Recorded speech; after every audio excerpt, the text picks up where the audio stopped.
आत्मरक्षा, self defense, निजी बचाव, जिसे आमतौर पर आत्मरक्षा सेल्फ डिफेंस के रूप में जाना जाता है, 1860 आईपीसी में लिखा हुआ है। ये कानूनी प्रावधान है। यह प्रावधान व्यक्ति को खुद को, अपनी संपत्ति और दूसरों को गैर कानूनी हमलों से बचाने की अनुमति देता है। हाल ही में आईपीसी को 2023 के भारतीय न्याय संहिता बीएनएस द्वारा प्रस्थापित किया गया है, जबकि बीएनएस आईपीसी के अधिकांश प्रावधानों को बरकरार रखता है। यह कुछ कानूनों में महत्वपूर्ण संशोधन भी करता है। यह लेख बीएनएस के तहत निजी रक्षा की अवधारणा, दायरे और सीमाओं को पता लगाता है और आईपीसी की तुलना में किए गए परिवर्तनों पर प्रकाश डालता है।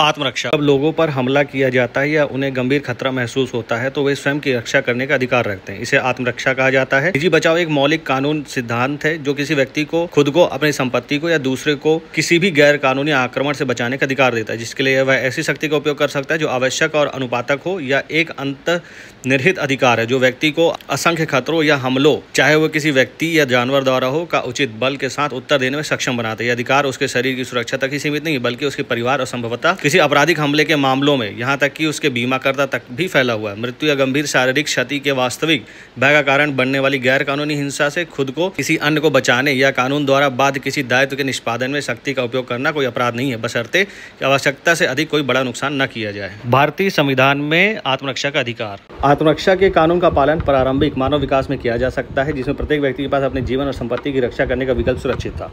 इस अधिकार को निजी रक्षा के अधिकार के रूप में भी जाना जा सकता है। इतिहास में ऐसे कई अवसर हैं जब अपनी संपत्ति और जीवन की रक्षा करने के अपने अधिकार का लोग उपयोग करते हैं। वास्तव में यह कहना गलत नहीं होगा कि इतिहास में देखे गए दो सार्वभौमिक संघर्ष और राज्यों के बीच और राज्यों में नेटवर्क के बीच निरंतर विवाद नेटवर्क द्वारा अपने क्षेत्र, पानी या अन्य नियमित संपत्तियों को राज्य के व्यक्तिपरक प्रदर्शनों या सार्वजनिक क्षेत्र में व्यक्तिगत दावों के उल्लंघन से बचाने के अधिकार की गतिविधि के मामले हैं। आत्मरक्षा का अधिकार उन कृत्यों के विरुद्ध मौजूद नहीं है जो आक्रामक नहीं है। यह सभी हमलावरों के विरुद्ध उपलब्ध हैं, चाहे वे समझदार हो या पागल, सक्षम हो या अक्षम, और कोई व्यक्ति गलत हो या अन्यथा। यह अधिकार उनके इरादे और अर्थ की परवाह किए बिना प्रत्यक्ष हमलों के विरुद्ध प्रबल होता है।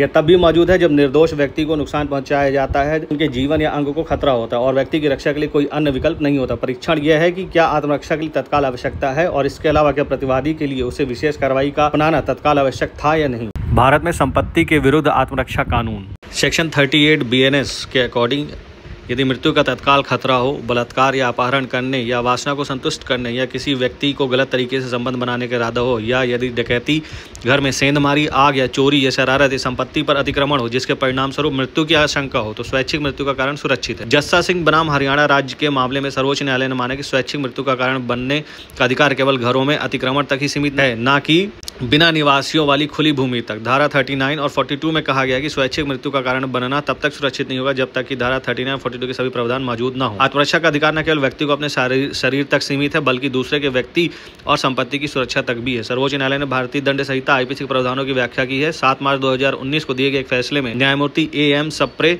और R सुभाष रेड्डी की पीठ ने आईपीसी की धारा 96 से 106 में उल्लिखित निजी बचाव के अधिकार से निपटा, जबकि तमिलनाडु के एक वन रेंजर को बरी कर दिया गया जिसने 1988 में धर्मपुरी वन क्षेत्र में एक चंदन तस्कर की गोली मारकर हत्या कर दी थी। अदालत ने कहा कि निजी बचाव का अधिकार न केवल मानव शरीर को प्रभावित करने वाले किसी भी अपराध के खिलाफ अपने शरीर की रक्षा करने तक, बल्कि किसी अन्य व्यक्ति के शरीर की रक्षा करने तक भी विस्तारित है। बीएनएस के तहत निजी रक्षा की प्रमुख शर्तें और सीमाएं। असंख्य खतरा। निजी बचाव का अधिकार तभी लागू होता है जब तत्काल और वास्तविक खतरा हो। यदि कोई वास्तविक खतरा नहीं है, यदि खतरा पहले ही बीत चुका तो इस प्रावधान को लागू नहीं किया जा सकता। काल्पनिक या कल्पित खतरे निजी बचाव के लिए योग्य नहीं है।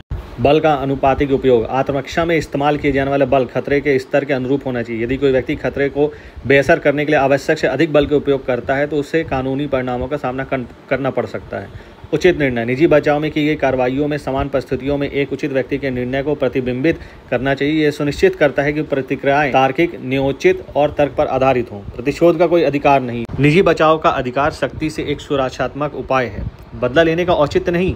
इसका प्रयोग केवल आसान हमले को रोकने के लिए किया जा सकता है, न कि खतरे के कम हो जाने पर प्रतिशोध लेने के बहाने के रूप में। सुरक्षा के रूप में निजी प्रतिरक्षा।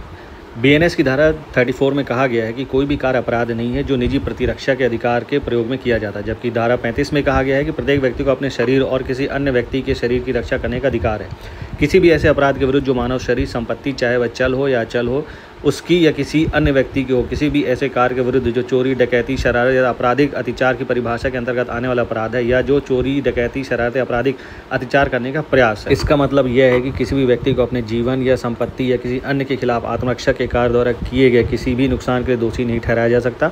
भारतीय और आम कानून के अनुसार इस बात की कोई आवश्यकता नहीं कि किसी अन्य व्यक्ति के जीवन या संपत्ति के खिलाफ निजी बचाव के प्रयोग में प्रतिवादी का उस व्यक्ति के साथ कोई संबंध होना चाहिए जिसे उसने बचाया है। भारतीय न्याय संहिता की धारा 34 से 44 में व्यक्तियों और संपत्ति के निजी रक्षा के अधिकार से संबंधित कानून का उल्लेख है। निजी प्रतिरक्षा के अधिकार पर ऐतिहासिक निर्णय। दर्शन सिंह बनाम पंजाब राज्य मामले में सर्वोच्च न्यायालय ने नागरिकों के लिए निजी बचाव के अधिकार के लिए दिशा निर्देश निर्धारित किए।